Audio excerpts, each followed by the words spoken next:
Hello, everybody. Welcome to Rotoworld's Week 8 Waiver Wired Q&A. I am Patrick Daugherty. It says I'm joined by Kyle Dvorchak, but that's a pack of lies.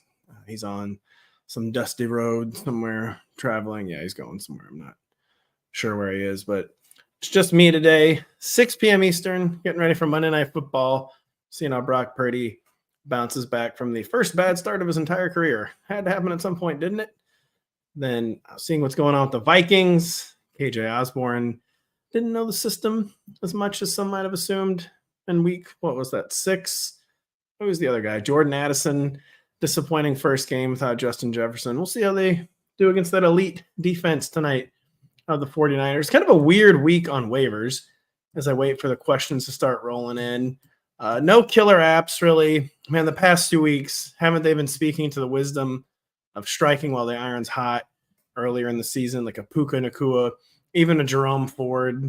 I know Jerome Ford's injured now, but it's not like baseball. It's not like hockey. You got to really invest those fab dollars early in the season. There will be some one-for-one type running backs. So kind of as you see this time of year, even the one-for-one running back replacements end up not working out the way we assume. The stuff with Keontae Ingram and Amari DiMercado, Zach Evans going totally haywire in week 7. See, that's a weird week. I'd say the ad of the week is, again, I'm waiting for questions. Feel free to get them in. Kyler Murray, the Cardinals keep talking a big game with Kyler. He's definitely the most talented player who's still available in under 50% of Yahoo leagues on Waiver Wired. In this kind of midway point of the season, they keep acting like they're all in on him. Like they don't even want to evaluate him. Like, yeah, Kyler's the guy. He's got some interesting weapons. Marquise Brown's been keeping his head above water with Josh Dobbs. Under Michael Wilson, seems like a guy just like crying out for good quarterback play, which he has sort of gotten from Josh Dobbs, but be an entirely different level under Kyler Murray. You got Trey McBride, maybe kind of passing Zach Ertz on the targets totem pole. So Kyler Murray's a big ad this week. You need to stream. It's so weird. So first off, 6 teams on bye in week 7 and then 0 for week 8. So we got like a full house slate, but the streaming options are not great. That's what you've been doing at quarterback. Your options are like Derek Carr, in Indianapolis, Jimmy Garoppolo if he returns in Detroit, Kenny Pickett, Desmond Ridder if you can stomach that against the pass funnel Titans defense, Tyson Bagent against that everything funnel Chargers defense, which, man, they came out of their bye. 350 yards to Pat Mahomes in the first half. Just not a good situation there for the Chargers. And then running back, it's like Darrell Henderson versus Royce Freeman, which I'm sure we'll have some questions about tonight. Roschon Johnson finally coming back. That situation, of course, complicated by Deontay Foreman having a 3-touchdown game. We're going to talk about down bad, by the way, the Raiders. I really feel like we're underrating what like a cataclysmic loss this was for the Raiders. I can't think of me. I know it's Brian Hoyer, man, but you've got to beat Tyson Bagent in his first career start and didn't even come close. So those are like the 2 stars at running back this week, Darrell Henderson and Roschon. Then you got Zeke, who's like the classic bye week fill-in, as Kyle mentioned in his waiver wire column. Check that out. Amari DiMercado was almost an every down player for the Cardinals. And people might be wondering, like, how did Amari DiMercado fill in like week 5 or 6 or whatever while Keontae Ingram was out? Then Keontae Ingram comes back and Amari DiMercado, it was just like mothballed, but Ingram doesn't have a good game. Like, what's up with the whiplash? Why did they go back to DiMercado in week 7? And my theory there is that the Cardinals just didn't want Keontae Ingram to lose his job solely because of injury. So they tried to do right by Keontae Ingram and give him the week 6 start. But that what they've seen over the past 2 or 3 weeks is that they dislike Amari DiMercado better. And it feels like shenanigans, but I think there would be like fewer shenanigans than we expect of that Cardinals backfield over these next 2 or 3 weeks. Got some questions rolling in. About to answer those questions now. But wide receiver Josh Downs is the ad of the week for sure. He's like a pitch and catch PPR wide receiver 3 with Gardner Minshew under center. Minshew was kind of doing like crazy hero ball yesterday. We know that's not going to normally be what he's doing, though, because he is a turnover machine. They want to do that safe underneath passing. He's been doing that almost every week with Josh Downs. So I think Josh Downs is for real. I think he's in the top 36 at receiver. Josh Palmer's rostered in more than 50% of Yahoo leagues. He's right in the Josh Downs territory. I think he's like every week top 36 at this point. Kendrick Bourne is trending that way. He's at almost half his games now be like top 36. The Patriots have been in Bourne denial for 2 years. They just can't admit to themselves that he's their best receiver, but he is. They finally treated him like that the past 2 weeks. I think Kenny Bourne could make a run at being top 36 every week. Tank Dell is kind of flying under the radar. Had the concussion. Texans coming off their bye. I think Tank Dell kind of hit the ground running the next few weeks. And then Jalen Hyatt, it's been 9 targets the past 2 weeks. But a switch the Giants were overdue to make was getting Jalen Hyatt more involved. I think that's for real too. And Jalen Hyatt might have the most unknown upside of any receiver on the waiver wire. Then of course, Dalton Kincaid at tight end with Dawson Knox undergoing wrist surgery. But here, let me clear my throat and then we'll get into some questions. We got our first question from Elisha. What do we expect from CMC tonight? 4 points ahead of my opponent. He has Kittle. I have CMC and Elijah Mitchell on my bench. It is a little weird. I thought going into the season, the 49ers were going to throttle off CMC a little more because they've had a pretty good proven backup in Elijah Mitchell, a guy who can't stay healthy, of course. And then Jordan Mason is a guy that Kyle Shanahan seems to like. But, the throttling off just never, ever happens with Christian McCaffrey, whether it's the Panthers, whether it's the 49ers. He's just too good. It would make all the sense in the world, of course, for them to maybe ration his snaps tonight, especially because I believe they're heading on bye in week 8. But I just I'm to the point where I'll believe it when I see it, when anyone rations Christian McCaffrey snaps. And I think, they're on bye in week 9 is what I meant with Christian McCaffrey. No one's on bye in week 8, like I said. But I think the 49ers coming off that really, really tough game last week, their first taste of adversity in the entire season, I can see them kind of circling the wagons and trying to really punish the Vikings tonight. So I kept CMC ranked number 1. You could quibble with that, of course. And all I was really saying with that ranking, it wasn't a stunt ranking or anything like that. I just think, CMC, it was designed to play him. And when CMC plays, you consider him the number 1 running back. So I think you're going to outpoint the dude with Kittle. And you don't play Elijah Mitchell over Christian McCaffrey. I don't think you're really considering that. But I think we're going to get 80 to 85% of the normal CMC tonight. Hello, Jerry, here every week. Would Kyler be a good pickup in a 1 QB league? Have Trevor Lawrence? Yes, he would be. Trevor Lawrence he's just not quite good. And the 1 quarterback leagues where I have Trevor Lawrence, probably 2 or 3 of them, I haven't been loving life. I haven't been loving life at all.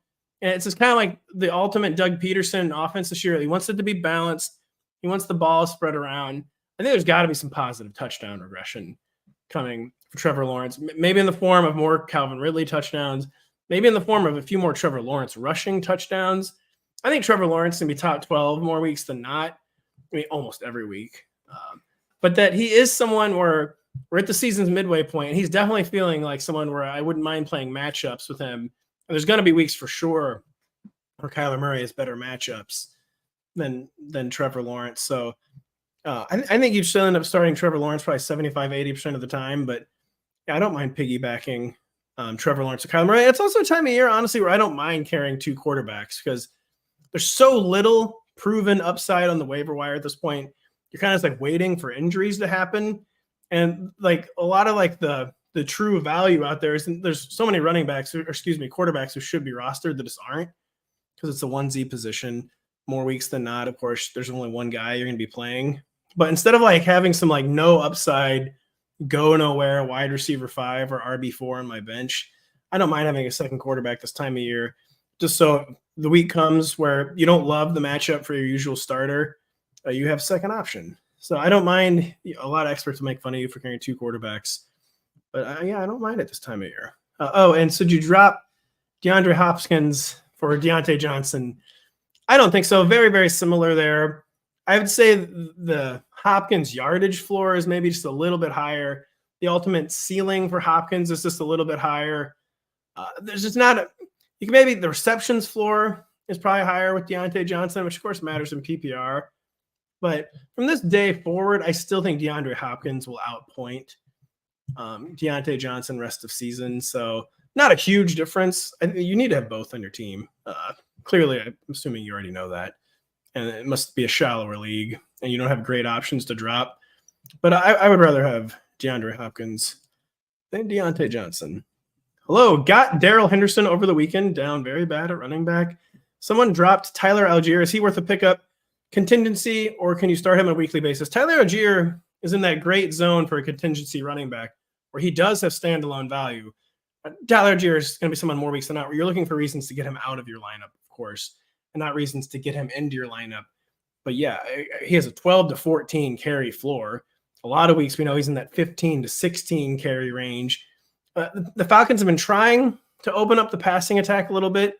We've talked about on the show, though, we're dubious on like how serious their commitment to that actually is. Desmond Ridder, too, as they've opened up this playbook, hasn't exactly rewarded them. I think it's still going to be a 30 to 35 carry offense every single weekend. And we know that if Bijan ever gets actually hurt, although he didn't play yesterday and we didn't get 25 Tyler Algier touches, but if Bijan ever got actually hurt, Tyler Algier would be easily a top 20 weekly option, probably more like top 15 or 16. And yeah, he's the rare contingency back that has standalone value. So I would definitely look to be adding Tyler Algier just to get some running back touches on your bench. So that's just the most you can hope for from a lot of guys this time of year, just getting the ball as you kind of wait for injuries to happen. 5280 outdoors. You have both Josh Downs and Michael Pittman on your team. After this weekend, should you play them both? Pittman got lucky at the end of this touchdown, but Downs had more volume. I think Pittman is still the number one receiver. And everyone Monday is talking about Downs' volume with Gardner Minshew. Understandably so, since he had the career day yesterday. But the Pittman volume, of course, has been pretty secure as well with Gardner Minshew. And I think Pittman is still it's weird. Maybe there's some weeks where the defense really prioritizes taking away Michael Pittman, that you could maybe almost argue Josh Downs as the higher weekly targets floor. No matter what, every week he's getting 5 to 6 targets. But I think the number of weeks that Michael Pittman gets 8 to 10 targets will continue to lap Josh Downs. And I think Josh Downs is in the top 36 at this point, but I feel pretty comfortable with Michael Pittman in the top 24. And if you're going to save your day, you might as well do it with a 75-yard touchdown. So if that makes any sense, I think that the Downs floor is just maybe slightly more locked in, but that the ceiling for Michael Pittman is still a lot higher, and the floor really isn't that much lower. He gets single-digit points, but he's getting the ball, and that's a variable that's eliminated with Tyler Algier. You at least know he's getting the ball. Maybe something will actually happen eventually when he gets the ball. Joe wants to know, what could I try to get for Chris Olave and Josh Jacobs? Well, not a whole lot right now because you'll be doing the ultimate sell low. Chris Olave, man, I don't know, this guy point shaving, he's doing a lot of really weird stuff. And Derek Carr, very mad at him. And I mean, I still is not a ball knower. I have no idea why Derek Carr was so upset about Chris Olave cutting off his route on this pass that was 4 yards out of bounds. Clearly, I guess Derek Carr is under the impression that if he hadn't cut off his route, he wouldn't have thrown the ball out of bounds. It's kind of a chicken or egg, but they need Chris Olave. This offense has to be shaken up. There is proof, almost an entire month's worth of proof, that Derek Carr and Chris Olave can't produce together. I think better days are still ahead. Maybe more of that 6 catch for 80 yards, kind of high-end wide receiver 2 is still pretty realistic for Chris Olave. Josh Jacobs, I mean, you're trying to get a wide receiver 2. If you're selling as low as possible in Josh Jacobs, I think you just got to ride out the storm, though, because what are you really realistically going to get for this guy right now? And if you trade Josh Jacobs, I'm pulling up the receivers here right now. You'd be aiming for a wide receiver 2 with question marks, maybe Adam Thielen. Someone just doesn't expect Adam Thielen to keep this up with Bryce Young. Maybe DJ Moore with Bears quarterback questions. Maybe Tyler Lockett, who's struggling. Amari Cooper, his quarterback, is never playing. Maybe a good scenario like Devontae Smith or Jalen Waddle, some of those number 2s that just haven't done what they did last year as their number 1s, really, really outshine them. Maybe a T. Higgins, but I don't think you're getting a wide receiver 1 for Josh Jacobs. I don't know what kind of running back you would get for Josh Jacobs. And you'd be selling very, very low. And sometimes you got to sell low. You got to get out from underneath a bad situation. But I'm not trying to fire sale Chris Olave and Josh Jacobs just because Josh Jacobs is still like top 12 from a usage perspective. And I think you've probably weathered the worst with Chris Olave. Very, very famous last words, of course. AS wants to know, would I trade Amari Cooper for any of these wide receivers? Deontay, Ridley, Metcalf, Pickens. That's a really interesting list. I would probably trade him from Metcalf for sure, even though he's hurt. Just a less volatile offense. I mean, what in the world is going on with Deshaun Watson? Like, how many different times can someone like be cleared and then not play? Including like he's now been cleared for individual weeks and not played. He was never even announced with an injury yesterday and did not play. They say after the game that he's the starter for week 8, and they say later, oh, never mind, he's getting an MRI. Just really, really strange stuff. But he's still, even amidst the weirdness, had a decent floor. He's had some ceiling games. I'd rather have him than like the split and the baby Steelers receivers. A good gambling trade would be trading him for Calvin Ridley, because Calvin Ridley's usage is still like right where we want it to be.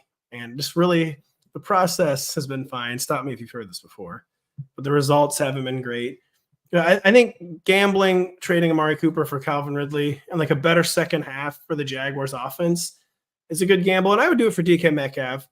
Didn't land on injured reserve. Probably only missed like another game at most. And like pretty similar floor and ceiling hopes. But to me, DK Metcalf's just a steadier player and a steadier offense. We say as the Seahawks, there's like a sense that the Seahawks are regressing, but Geno Smith's like overall like efficiency numbers are almost the same as last year. Kind of just like a very fluky touchdown rate. I mean, to me, to the eye test, he hasn't looked as good. But I would trade Amari for DK for sure. There's no guarantee you're going to win this deal, by the way, because it is very close. I'd probably trade him for Ridley. Wouldn't trade him for either one of the Steelers.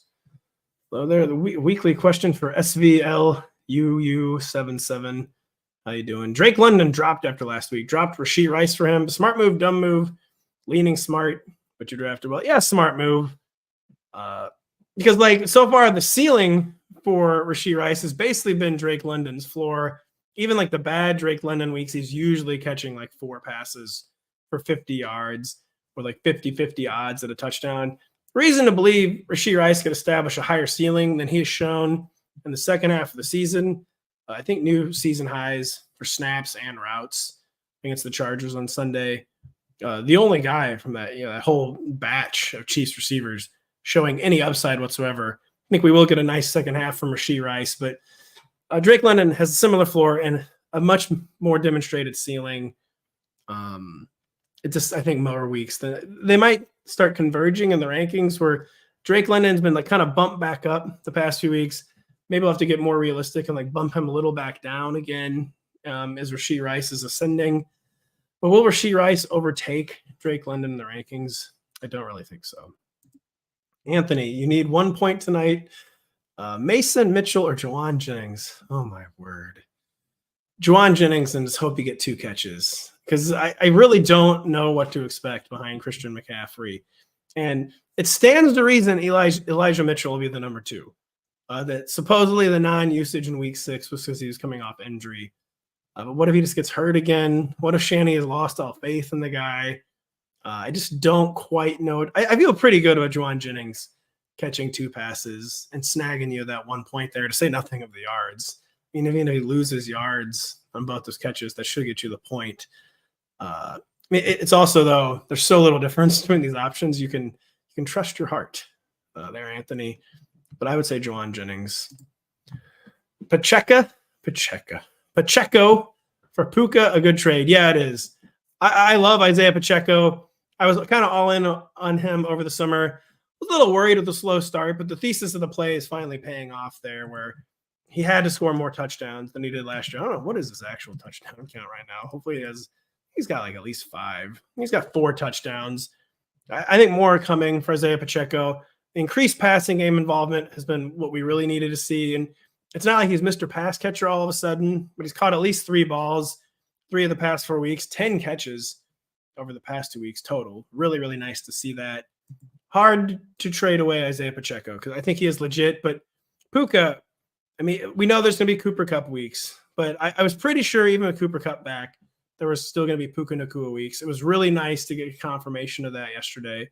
The dude can just ball out of control. He's a star. And I would probably I think Puka will outpoint Isaiah Pacheco down the stretch. I'm assuming you're doing this, of course, because you have some surplus RB value and you need a wide receiver. It's pretty close, but the Puka ceiling is just so high. The Isaiah Pacheco floor is pretty great. Isaiah Pacheco is not going to be like a spiked week guy. For Puka has a nice floor, and he's a spiked week guy. I would make the trade. Chris Archer, the Chris Archer. How you doing? Should you trade Josh Jacobs, Deontay Johnson, and Josh Downs? Excuse me, for Bijan Robinson and DJ Moore. Let me try to internalize that. A 3 for 2. That's an interesting one. I think I would. But I think DJ Moore is maybe the most valuable overall player. So the running, so no. Let me start back at zero with this logic here. Josh Jacobs and Bijan are probably the two most valuable players in the deal, but you want to get rid of Josh Jacobs after the extremely frustrating start. Famous last words to every Falcon. I think better days are still ahead for Bijan Robinson. DJ Moore is by far the best receiver in that deal. I think I give the edge to Bijan over Josh Jacobs. You're giving up real value, but good argument that you're getting the two best players in that deal. You could quibble. Maybe you're only getting two of the best three, but you're selling high on two receivers. You're selling low on Josh Jacobs. I think getting some good overall value there. So I make the deal. Joe Burrow or Derek Carr this week. I don't know the matchups yet, even though I was just doing some very initial rankings work, but Joe Burrow.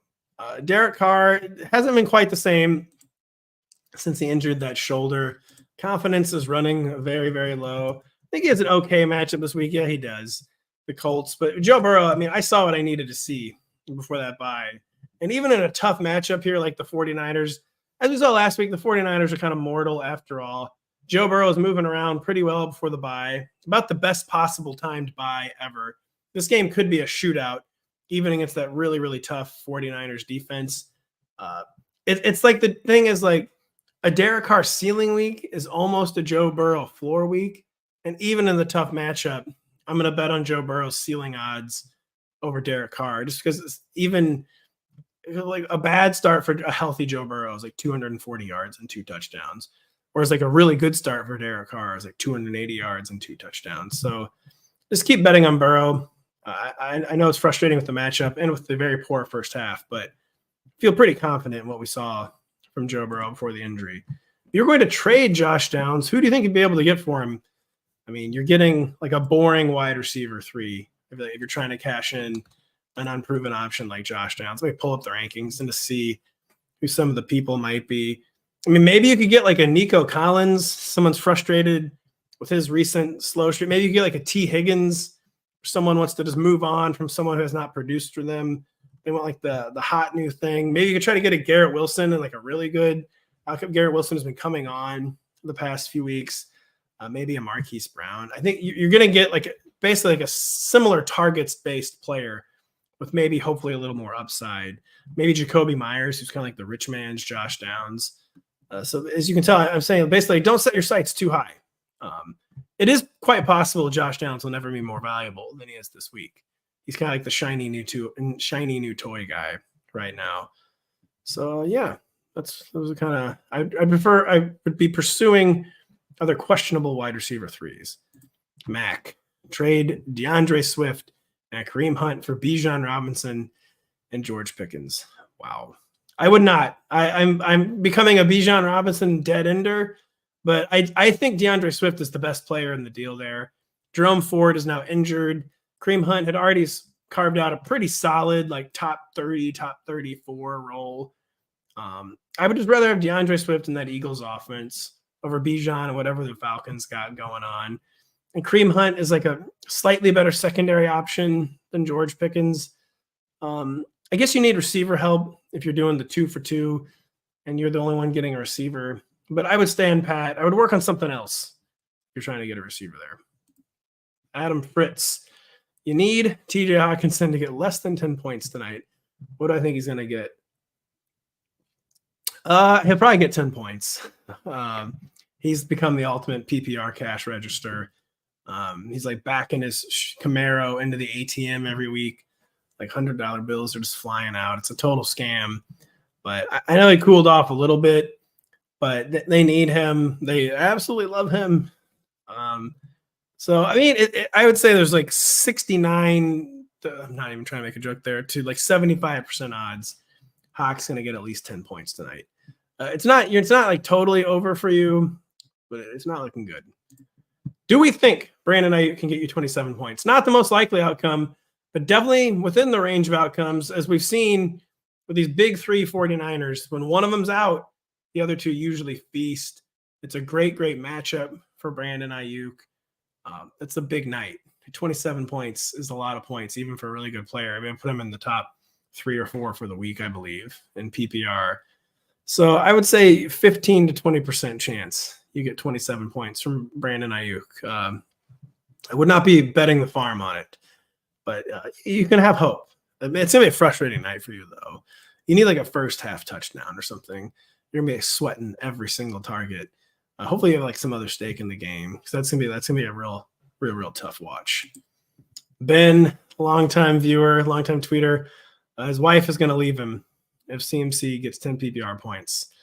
Yeah, he's probably gonna get that. I think, as we know, it's Kyle Shanahan. If anyone can be like all week, like, hey, CMC's good, and then Monday night's like, no, we had to ration him. He's hurt. It's Kyle Shanahan, but I mean, I feel like too, so teams care way more about like streaks and records than the average fan assumes. I mean, maybe you do assume that, but he's got this touchdown streak going. I don't think they're going to jeopardize that, like playing him and give him like 8 or 10 touches or something, and not give him like a legitimate chance of getting a touchdown. I'm sure Kyle Shanahan wants to keep that touchdown streak going. And yeah, he's probably going to find the end zone there, Ben. Hopefully you can get a good lawyer. Dougie, send Josh Jacobs for Devin Achane in standard. You are 5-2. You live and let live. I mean, how many games has Achane missed now? I think 2. Sounds like he should be back when first eligible after 4 games. Yeah, I mean, so the problem with Devin Achane is like when you're that small, you're the kind of guy where you basically have to be operating at 100%. And so like even an injury that doesn't like put him on the shelf, but like slow him down is a concern. I feel like he's a guy who really has to be at 100%. So I think he's always going to be like a huge injury headache. But yes, well, why not swing for the fences there? You're 5-2. You're pretty well set to make the playoffs. Maximize your upside for the playoffs. I tell people, like, when you're not guaranteed to make the playoffs, that you need to be maximizing your roster for each individual week. Things change so quickly with injuries and fantasy football that I'm kind of a big believer in maximizing on a weekly basis. But 5-2, you're looking pretty good there. And yeah, bet on that maximum upside with Devin Achane. Not getting any upside whatsoever out of Josh Jacobs. Would be really nice, wouldn't it? Scott, how do you get the daughter's marker? I've actually got like some candy on the carpet in here from my daughter dropped like a sucker, and I've never cleaned it. And I would be very appreciative if someone said how to get that out of here. Running low on questions right now. Here we go. Liam, up 11 with Jake Moody left. He has Brandon Ayuk and Hawkinson. Do you have a chance? Yeah, you do have a chance. I mean, you need like 2 or 3 field goals. Then you at least have a chance. You are a decided underdog there, though, Liam. But yeah, that's another guy where like I don't envy you tonight. It's gonna be like a real tough watch, like real tough watch. Like whenever like one of the things you're rooting for was like a team to settle for field goals. That's always real tough. But you got a shot. You really do have a shot. But you're an underdog. Like what does Yahoo say or whatever the service you're using? You're probably like the other guy's probably like a 62%. Nah, maybe more like 72% favorite. Be a legend, Kyle Shanahan. Settle for some field goals. Would I trade Mostert for Austin Eckler? I would, for a variety of reasons. This Dolphins backfield is like never going to be in its final form. What did Jeff Wilson do last night? Did he do anything? That's one guy's box score. I actually do not know. I watched the second half of the game too, and not sure what Jeff Wilson did. 0 carries. Real cool. 1 catch for 4 yards. But Devin Achane, 2 more games. Raheem Mostert wore down really bad last season. I think they know he's like miscast in this bell cow role, and that they're going to maybe try to throttle off Raheem Mostert at some point in November and December.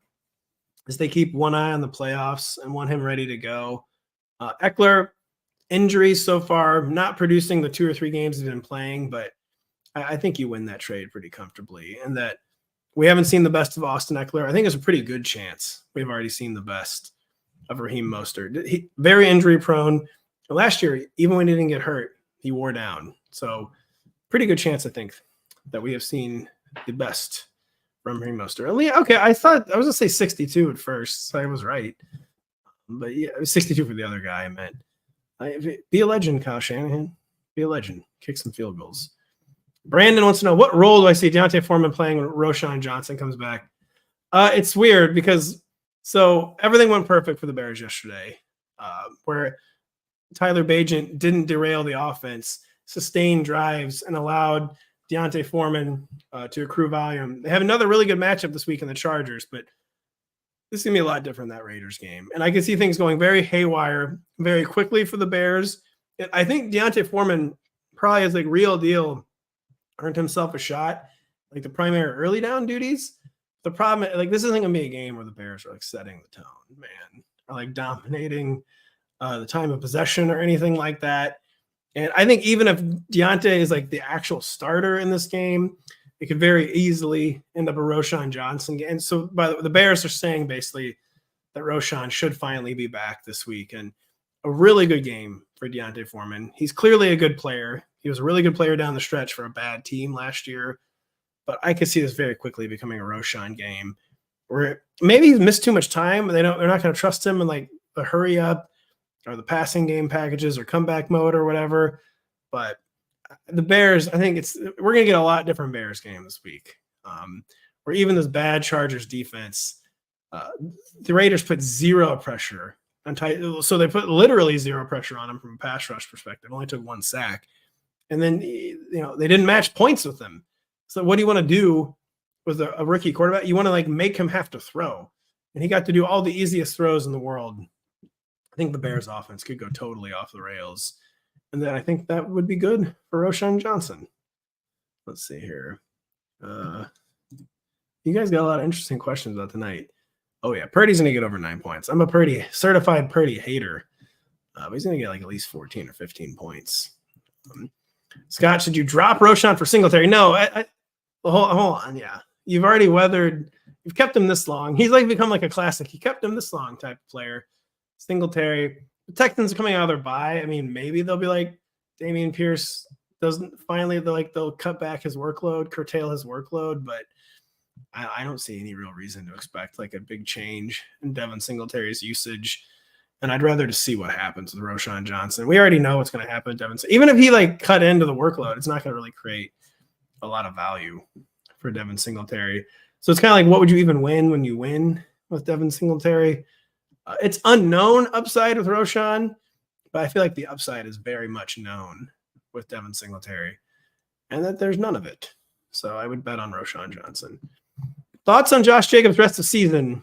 I mean, we're getting like the classic like holdout player season. Just not explosive. He got the snaps back very quickly. He's having trouble getting the touches back because the offense has been so anemic and they can't sustain drives. They're not scoring points. He's going to have some spiked weeks at some point. When you get that many touches, just by the law of averages, you're going to have some spiked weeks. But again, it's a crazy stat. It's a boomer stat. But the fact that it's been 7 games and Josh Jacobs has yet to have a game where he's averaged more than 3.6 yards per carry, very bad. But I also do think that the worst has to be behind him. His legs are certainly underneath him by now.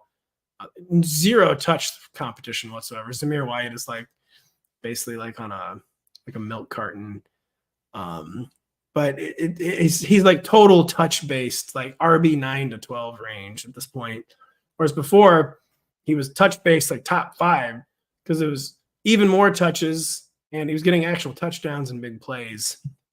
It's just such a bad offense. But yeah, I think Josh Jacobs will probably hang around the top 12, as frustrating as it's been.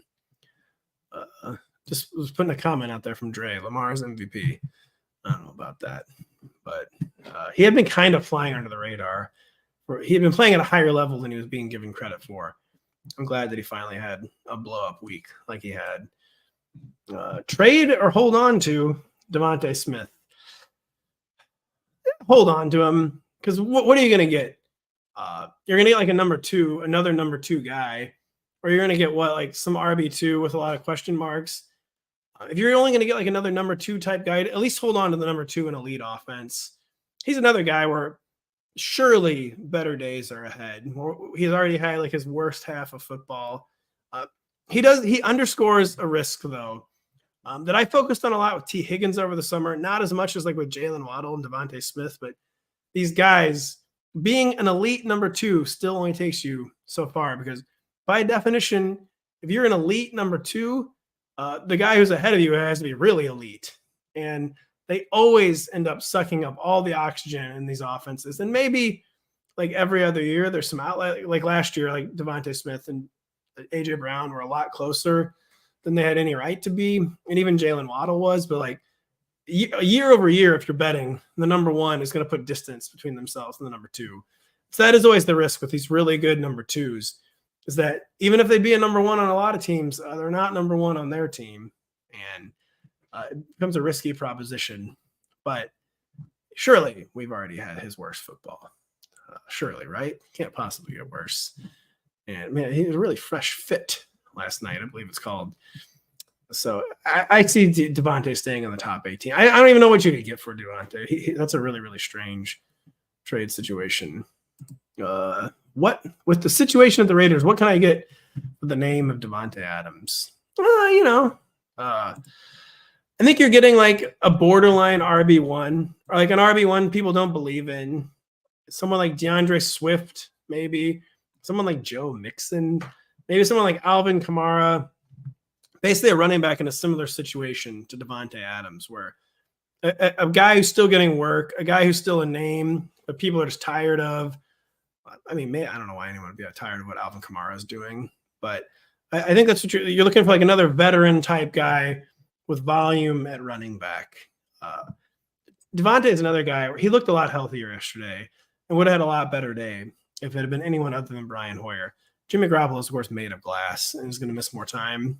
But I think Devontae, I don't know why I'm feeling so real. Every player, I'm like, oh, they're going to be good.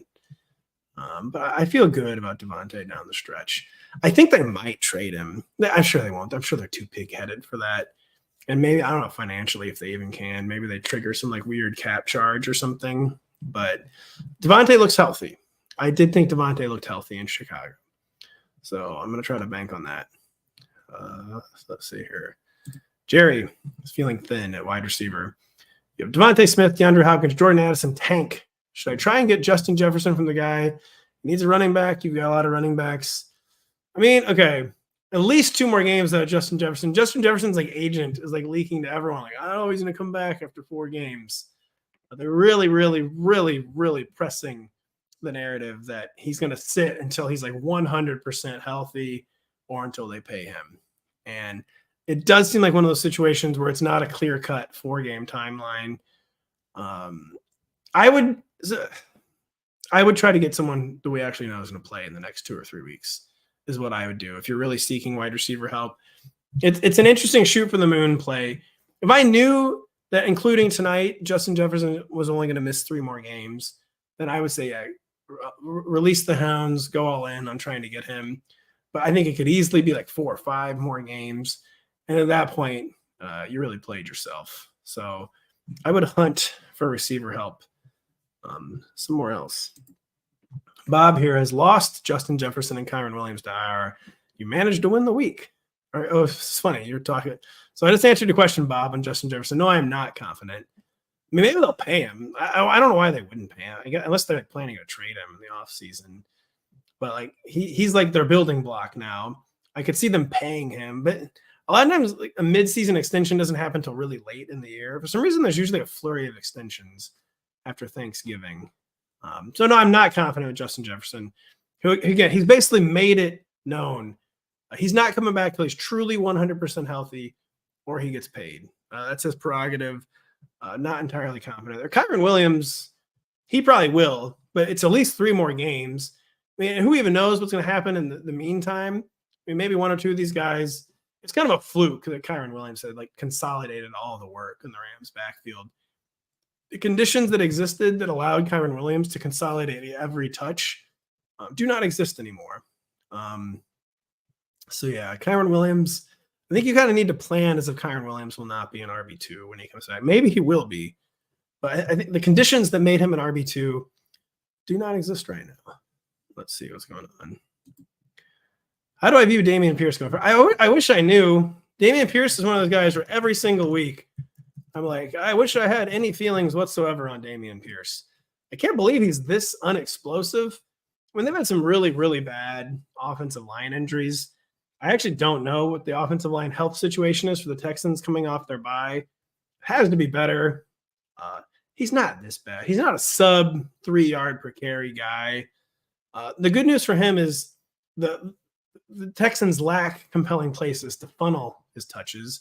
I mean, they really think their odds of winning are going to be better if they give some of his work to Devin Singletary. A really big game. This week is of all the players on the spot in week 8, Dameon Pierce is really, really on the spot because coming out of the bye, we know is when these kind of adjustments are made.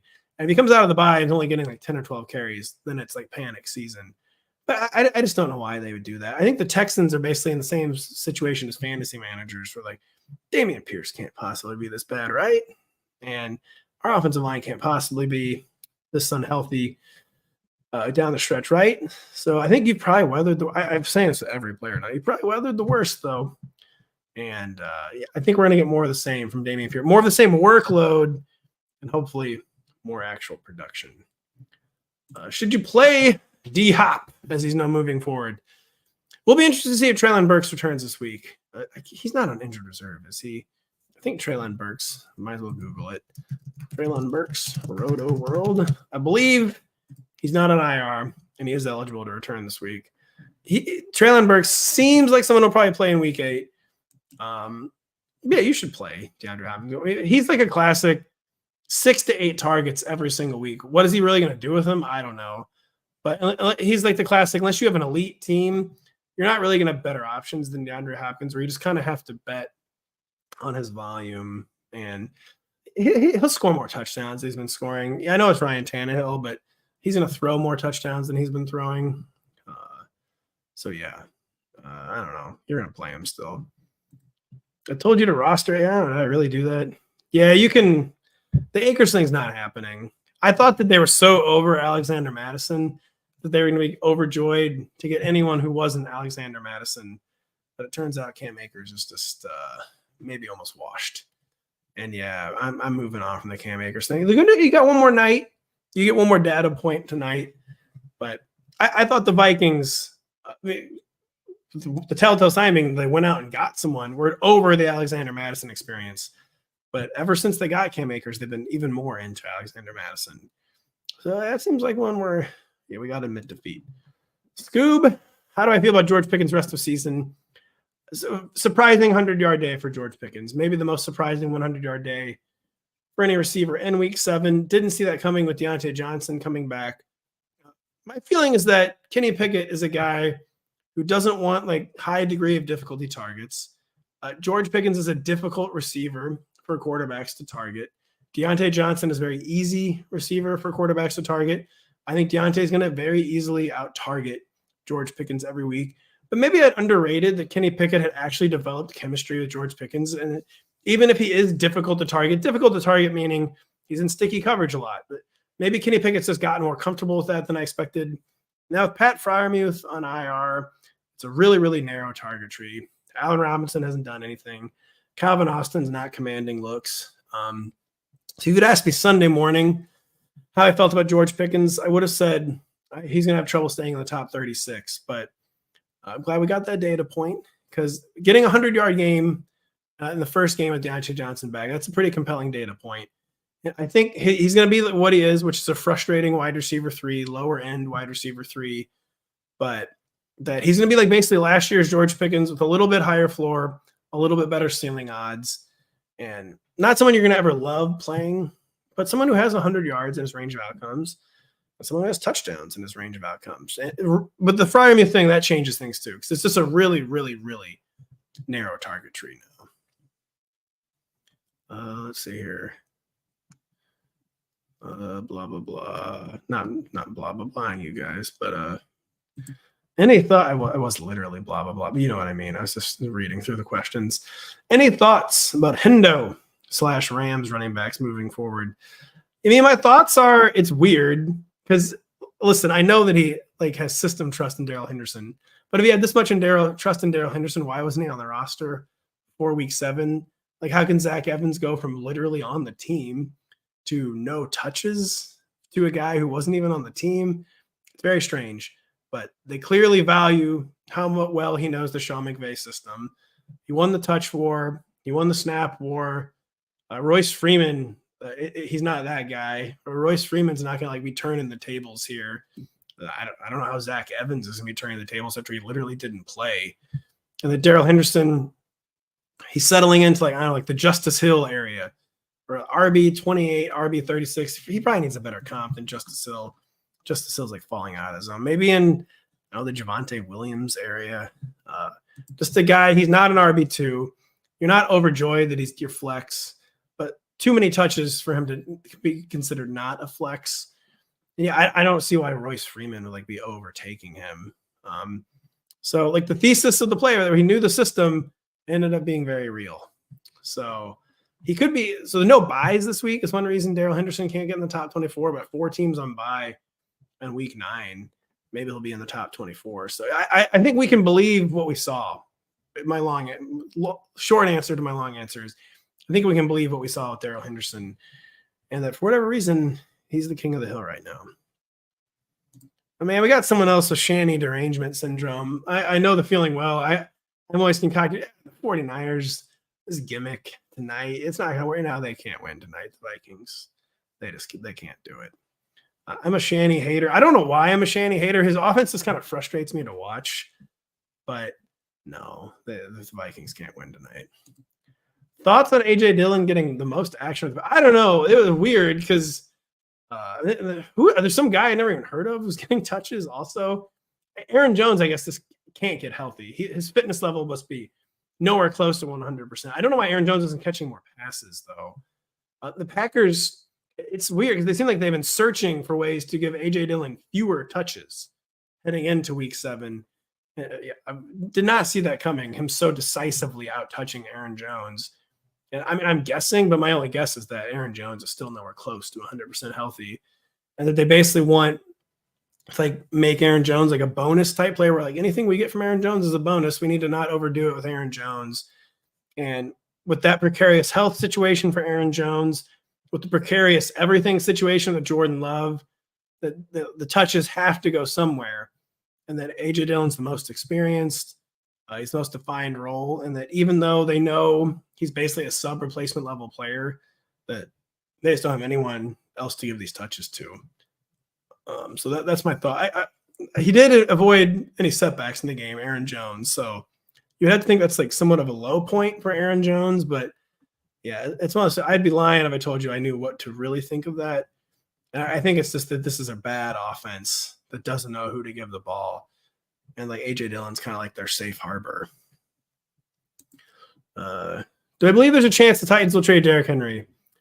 I do, but these kind of trades are just too rare in the NFL. Teams just don't do it. The Titans could be almost getting into legacy mode too with Derrick Henry, where maybe they just want this guy. They know they're not really going anywhere for the next 2 or 3 years. I mean, maybe if they get a second-round pick for Derrick Henry, they do that, but I don't know if they could even get a second-round pick at this point. And they might decide it's not even worth selling him if they're not getting a day 2 pick, and they might as well just have him finish his career with the team. That's more of a baseball mindset than a football mindset, but they should trade him. They should 1,000%. Aaron Jones should also get traded for the trade deadline. Devontae Adams should get traded for the trade deadline. It's just not a mode of NFL thinking, though. It seemed like it was becoming more of a mode of NFL thinking, but no, they just don't do it. So we'll see, but I'd say the chances Derrick Henry gets traded are probably 20%. It's high, but not nearly as high as it should be. It's a 4 in 5 chance he's not traded. Teams just don't do it. Jerome Ford, a low ankle sprain. How much is that? Yeah, man. It's probably high. Let's just be real. He didn't come back. He didn't even come close to coming back, and the game was still really competitive. Anytime they roll their ankle and don't come back, that just screams high, because we've all had low ankle sprains. A low ankle sprain, you can walk it off and come back in the game. He did not do that. He has, he's the best doctors in the world, like taping his ankle, and he didn't come back. I sort of feel like Jerome Ford will miss at least one game.